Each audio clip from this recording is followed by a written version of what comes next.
경제 뉴스가 연예 뉴스처럼 들리는 그날까지 경제 브리핑 불편한 진실.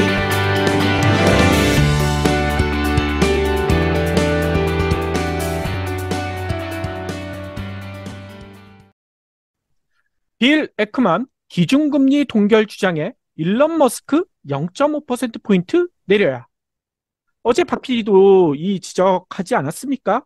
네. 그런데 이어서요, 헤럴드 경제, 연준아, 금리 내리고 싶은 거 아니니? 금리 덫에 걸린 파월, 자본시장 운명은? 그리고 디지털 데일리, 은행 파산 공포 진정, 금리 동결 전망 상승, 아마존 9,000명 추가 해고. 어제 많은 언론들이 쏟아낸 미국 기준금리 동결 전망 기사들이거든요. 여기서는 공통적으로 이렇게 지적해요. 실리콘밸리 은행 파산에다 크레디트 스위스 은행 위기까지 겹치면서 경기 침체를 우려해 미국 연준이 금리를 동결할 수밖에 없을 것이다. 뭐 이렇게 얘기하더라고요. 게다가 이 머스크가 왜 끼어드는지 모르겠지만 지구 최대의 빌런으로 떠오르고 있는 머스크가요. 금리를 0.5%포인트 내려 한다라는 주장도 많은 언론들이 대대적으로 보도하더라고요. 하지만 경불진에서는 빅스텝이냐 베이비 스텝이냐가 문제지 동결은 택도 없을걸? 어제 그렇게 얘기하지 않았습니까? 그렇죠. 이 코로나 위기로 풀렸던 천문학적인 유동성, 아직도 미국 물가를 자극하고 있기 때문이다라는 설명도 드렸었는데요. 그럼 오늘 새벽 미 연준의 결정은 어땠을까요?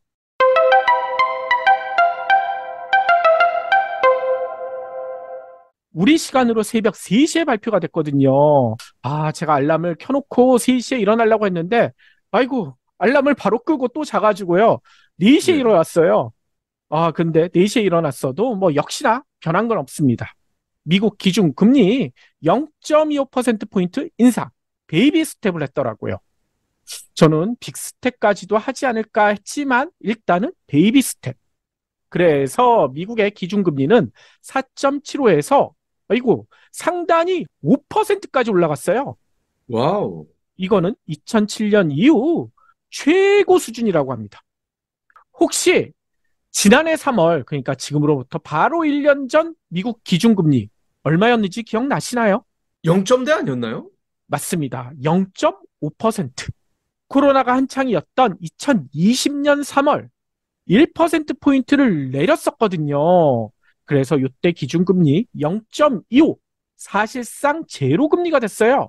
그런데 이를 거의 2년 동안 유지하다가 지난해 3월 0.25%포인트 올리는 베이비 스텝을 드디어 하기 시작했거든요.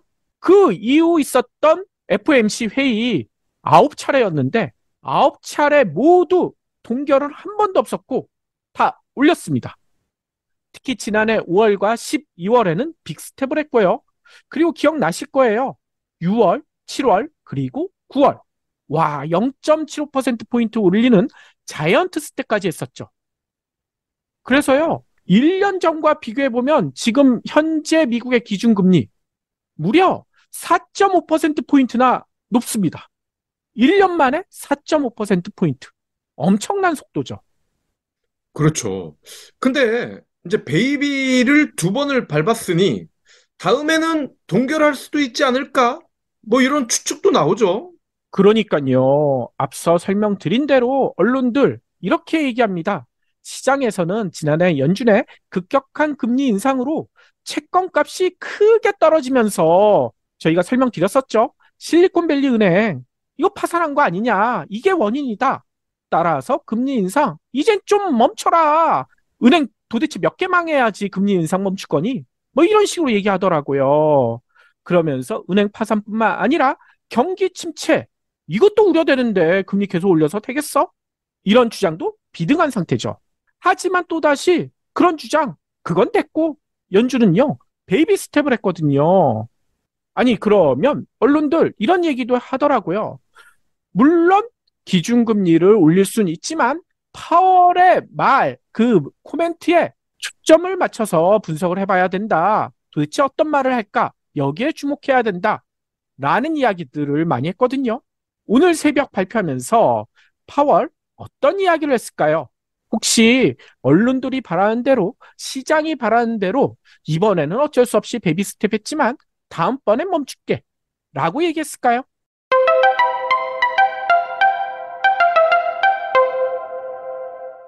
아닌 것 같은데요. 맞습니다. 파월은 정확하게 그 얘기를 했어요. 시장이 그렇게 예상한다면 잘못 알고 있는 것이다. 니네들 착각하는 거야. 이렇게 대놓고 얘기했어요. 음. 파월은 기자회견 초반에는 이렇게 얘기했거든요. 이번에 금리 인상 중단을 고려하기는 했었다. 왜냐하면 지방은행 사태 때문에. 그래서 고려는 했었지만, 하지만 금융 여건이 지방은행 사태, 그러니까 실리콘밸리 은행 파산 덕분에 긴축이 된 것으로 보인다. 상당히 거시경제적인 영향을 미칠 수 있기 때문에 이 문제를 정책 결정에 반영할 것이다. 이렇게 얘기했거든요. 요게 무슨 의미일까요? 좀 앞뒤 어, 얘기가 잘 안 맞긴 해요. 아무래도 더 올리려고 했는데 니들이 하도 그래서 쬐끔만 올렸다. 이런 거 아닐까요? 맞습니다. 이 앞서 얘기한 것은 그냥 듣기 좋으라고, 이 금리 인상 중단 고려했다는 이야기는 듣기 좋으라고 한 얘기고요. 원래 머릿속에서는 빅스텝이 있었지만 지방은행 사태, 그러니까 실리콘밸리 은행 파산 때문에 그냥 놔둬도 어느 정도 긴축 효과를 받기 때문에 그냥 이번에는 베이비 스텝만 가자. 이렇게 얘기했다는 것으로 해석할 수밖에 없다는 거예요. 따라서 이 파월 머릿속에서는요, 물가 앞으로도 더 잡아야 된다. 그냥 놔두면 안 된다. 이 물가의 싸움 끝나지 않았다. 라고 볼 수가 있다는 거죠. 실제로 파월은 이렇게 얘기했어요. 중앙은행, 그러니까 연준이겠죠. 인플레이션과 싸우기 위해 필요하다면 추가로 금리 인상을 단행할 것이다. 아예 대놓고 이렇게 얘기했거든요. 지금은 지방은행 문제로 신용경색의 가능성이 있기 때문에 긴축 강도를 낮춘 것뿐이다. 이렇게 자기가 직접 해석까지 해줬어요. 예. 그럼 FOMC 다른 아재들의 의견은 어땠나요? 그러니까요. 이것도 중요하지 않습니까? 언론들은 다른 FOMC 의원들 의견, 이것도 중요하다라고 그동안에 계속 강조해 왔거든요. 이날 FOMC에서 표결권이 있는 의원 11명 전원이 오늘 결정된 0.25%포인트 금리 인상에 찬성했다. 만장일치로 찬성했다. 라고 알려져 있어요. 그래서 만장일치로 베이비 스텝이 결정됐다. 그런데 문제는 앞으로 향후 금리에 대해서는 FOMC 의원들이 어떤 의견을 보였을까? 이거를 볼 수 있는 표가 있잖아요. 점도표죠. 맞습니다. 경부친에서 여러 차례 강조했던 그 점도표. 지난해 12월에 공개된 이후 1월은 지나갔고요. 그리고 이번에 공개가 되죠. 그래서 지난해 12월과 오늘 공개된 것에 달라진 변화를 한번 살펴봐야 될 것 같은데요. 일단 지난해 12월 예전 방송에서도 한번 전해드렸는데 다시 요약해보면요. 당시엔 19명의 FOMC 의원들이 점을 찍었어요. 구체적으로 살펴보면요. 4.75에서 5%의 2명, 5에서 5.25%의 10명, 5.25에서 5%의 5명, 5에서 5.75%의 2명. 이렇게 찍었거든요. 그러니까 19명 중 17명이 최종 금리가 5% 이상은 갈 것이다. 라고 본 셈이죠. 그러면 오늘 공개된 점도표, 요게 궁금해지실 것 같은데요. 일단 이거를 살펴보기 전에 국내 언론들이 어떻게 전했는지 요것부터 우리가 알아봐야 될 것 같아요. 국민일보 이렇게 전했거든요. 미 연준 0.25%포인트 금리 인상, 점도표 1회 추가 인상 시사 이렇게 전했거든요. 그러니까 국민일보 기자는 오늘 발표된 연준의 점도표를 보고 앞으로 미국 금리 한 번 정도밖에 안 올라갈 것 같네? 이렇게 봤다는 거 아닙니까? 네. 점도표에 그렇게 나와 있다는 얘기잖아요. 실제로 기사에는 이렇게 돼 있어요. 점도표는 연준의 금리 인상이 5.1에서 그칠 것임을 가리켰다. 5.1은 5에서 5.25 사이로 연준이 앞으로 한 차례 더 0.25%포인트 금리를 올린 뒤 금리 인상을 멈출 것이란 뜻이기도 하다. 지난해 12월 FOMC에서 나온 점도표와 같은 수준이다. 12월과 같은 수준이라고 얘기했어요. 그러면서 요 얘기까지 하거든요. FOMC 의원, 요번에 점을 찍은 사람은 한 명이 빠졌어요. 18명이었거든요. 그 가운데 7명만 이번 금리 인상이 끝나는 때의 이른바 최종 금리로 5.1 이상을 예상했다. 올해는 금리 인하가 없지만 내년부터는 금리 인하가 시작될 전망이다. 이 국민일보 기자는 이렇게 분석했거든요. 근데 과연 그럴까?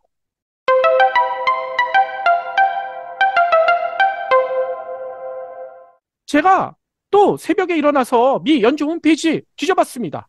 네. 그랬더니 벌써 올라와 있어요. 오늘 점도표. 그래서 여기에서 봤더니 앞서 얘기처럼 18명이 점을 찍었거든요. 구체적으로 어디다 찍었느냐? 4.75에서 5%의 1명, 5에서 5.25의 10명, 5.25에서 5.5의 3명, 5.5에서 5.75의 3명. 그런데 아까 18명인데 지금까지 17명이죠. 한 명이 빠졌어. 한 명을 어디다 찍었을까요? 설마 6%인가요? 맞습니다. 5.75에서 6에다 찍었어요. 아니 그러면 지난해 12월과 요번 거를 한번 비교해 볼까요? 지난해 12월에는 4.75에서 5가 2명이었는데 지금은 1명으로 줄었죠. 그리고 5.25에서 5.5%가 5명이었는데 3명으로 줄었죠. 그런데 그 대신에 5.5에서 5.75가 2명에서 3명으로 늘어났고요. 5.75에서 6%는요. 한 명도 없었다가 이번에 한 명이 늘었습니다. 즉 정리해 보자면요. 5.5% 이하 전망은요. 3명이 줄어들었고요. 5.5% 이상까지 갈 것이다 라는 전망은 2명이 늘었어요. 아니 지난해 12월과 같은 수준이라면서요. 이게 어떻게 같은 수준입니까? 네. 이 파월은 물론 연준 위원들도 기준금리 올해 앞으로 더 높일 수도 있다라고 보고 있다는 거 아닙니까? 예. 이래서 통계는 거짓말을 하지 않는다. 다만 해석하는 인간들이 거짓말을 한다. 이런 말이 나온 거죠. 그러니까요. 아니 우리가 전도표 살펴볼 거라는 생각을 국민일보 기자는 안 했나요? 그리고 더 한 가지. 내년부터 금리 인하가 시작될 것으로 보인다. 이 점도표 보고 국민일보 기자가 그렇게 분석을 했잖아요. 그래서 할 수 없이 내년 점도표도 또 살펴봤어요. 지난해 12월 내년에 어디까지 갈 것인가? 3에서 3.25에 한 명이 찍었고요. 3.25에서 3.5에 한 명, 3.75에서 4에 3명, 4에서 4.25에 7명, 4.5에서 4.75에 2명, 4.75에서 5에 3명, 그리고 5에서 5.25에 한 명, 5.5에서 5.75에 한 명. 아이고, 좀 많이 퍼져 있죠? 네. 그런데 이번에는 어디다 찍었을까? 보니까요. 변화된 것만 제가 살펴봤거든요. 숫자가 너무 복잡해지니까. 3에서 3.25는 기존에 12월에는 한 명이었는데 이번에는 아예 없어요. 제로로 바뀌었습니다. 그리고 3.75에서 4는 3명에서 2명으로 한 명이 줄었어요. 4에서 4.25는 7명에서 2명이 줄어서 5명이 됐어요. 그러면 그 숫자가 다 어디로 갔을까? 3.5에서 3.75가 제로에서 한 명으로 늘었고요. 4.25에서 4.5가 제로에서 2명.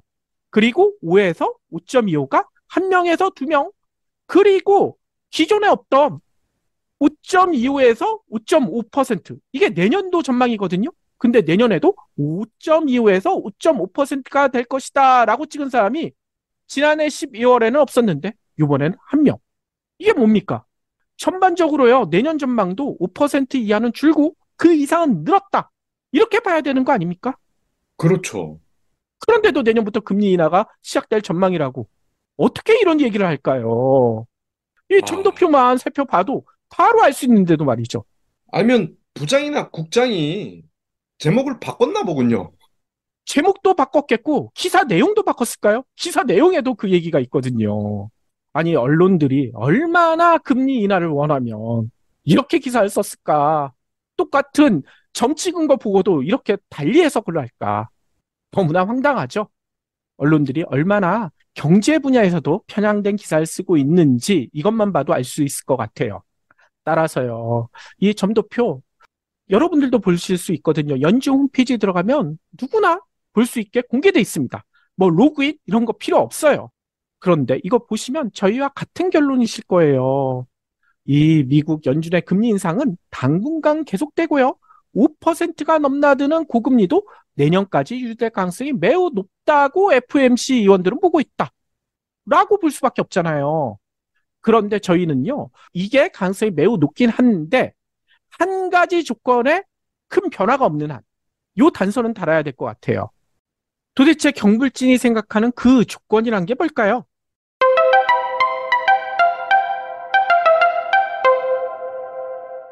언론들이 희망하는 대로 연준이 뭐 올해가 되건 내년이 되건 금리 인하를 단행하려면 요 조건을 충족시켜야 되거든요.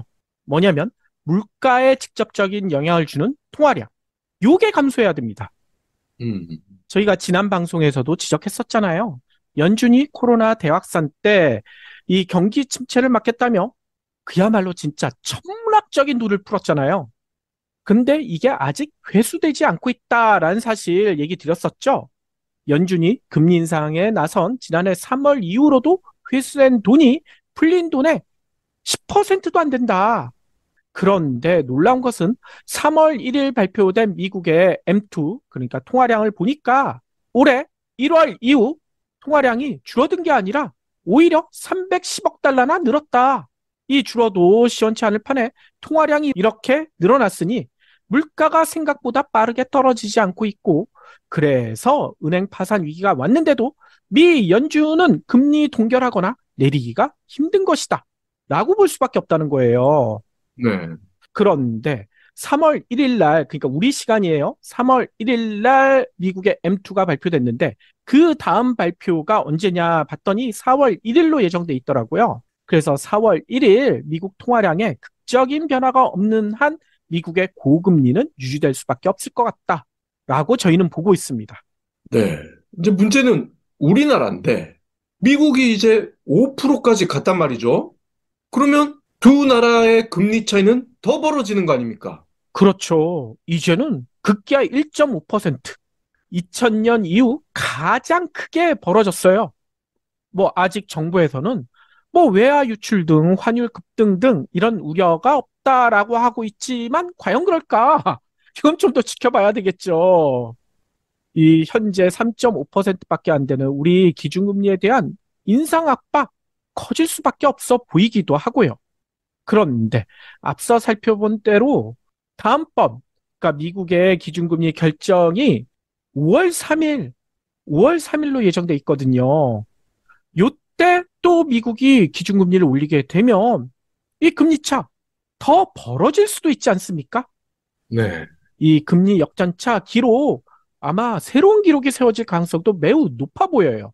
그렇기 때문에 우리나라의 금통이 4월 11일로 돼 있는데, 이때의 결정 굉장히 중요하겠네요. 그러니까요. 이 4월 11일이니까 지금으로부터 한 20일 정도 남아있죠. 그러면 그 사이에 이창용 총재라든지 금통위 위원들이 결정을 해야 될 텐데, 일단 이창용 총재는요, 지난 7일 방송기자클럽 토론회에서 이런 얘기를 했어요. 4월 기준금리에 대해 2월 물가 하락 경로는 기대에 대체로 부합했고, 그러니까 동결시킨 거 아니겠습니까? 그리고 부수적으로 더 고민해야 할 것은 특히 환율을 통한 금융 안정이다. 그래서 다음 달까지 주요국의 금리 결정이 있는데 그런 것들도 고려할 것이다. 라고 예고한 바가 있거든요. 그런데 그 다음에 나온 여러 가지 금리 결정 보면 미국은 오늘 새벽에 베이비 스텝이 결정됐고요. 오늘 저녁도 우리가 유심히 살펴볼 곳이 있어요. 바로 영국. 영국이 기준금리를 또 발표를 하거든요. 그런데 4월 11일 다음번 우리 금통위까지 어떤 나라들이 금리 결정을 하나 살펴봤더니만요. 아이고, 거의 없어요. 3월 29일 체코 말고. 근데 체코는 영향력이 거의 없지 않습니까? 그렇죠. 따라서 우리나라 금리가 어떻게 결정되는지를 보고 다른 외국 중앙은행들이 참조할 것 같아요. 분명한 건 다들 올리고 있다는 거 아닙니까? 그러니까요. 게다가 우리나라 이게 문제가 점점 심각해지고 있죠. 김진태발 PF 사태 뭐 50조 원이 넘는 돈을 투입해가지고 어느 정도 막는 듯 했지만 지금 스멀스멀 수면 위로 드러나고 있잖아요. 지방에 있는 건설사들 이제 더 이상 아파트 못 짓겠다. 나자빠지고 있지 않습니까? 네. 게다가 다른 나라 경제 성장률 전망치 IMF는 물론 OECD도 다 올렸는데 유독 우리나라만 낮추고 있어요. 게다가 우리나라의 자랑 수출 이게 급감하면서요. 아마 다들 이 숫자 보고 놀라셨을 거예요. 올 들어서만 무역 흑자가 아니라 무역 적자가요. 24억도 아니고 241억 300만 달러. 아니 문재인 정부 시절에는 한 달에 많게는 100억 달러 넘게 흑자를 기록했었는데 시세는 241억 3천만 달러 적자입니다. 적자. 네. 이런 암울한 경제 상황이 금리 인상을 주저하게 만들고 있다라는 이야기가 많이 들려오고 있지 않습니까? 게다가 부동산 연착륙을 아직도 현 정부 고집하고 있죠. 그래서 독립기관이라고 알려져 있는 한은 지속적으로 압박을 넣고 있다. 뭐 이런 이야기도 쏠쏠이 들려오고 있고요. 따라서 이창용 총재와 금통위 의원들 20일 동안 잠 못 드는 밤이 지속되지 않을까 이런 생각도 듭니다. 예. 부동산 연착륙 때문에 금리 인상을 안 한다. 심장이 아픈데 팔다리 아픈 거에 지금 집중하는 거랑 똑같군요. 그러니까 말이에요.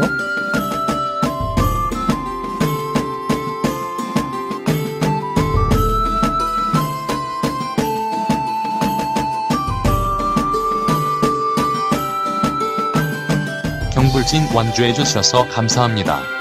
하트 투척, 댓글 남기기, 링크 공유, 계좌 후원 등 경불진 2PD에게 힘을 보태주세요. 더 좋은 내용으로 보답하겠습니다.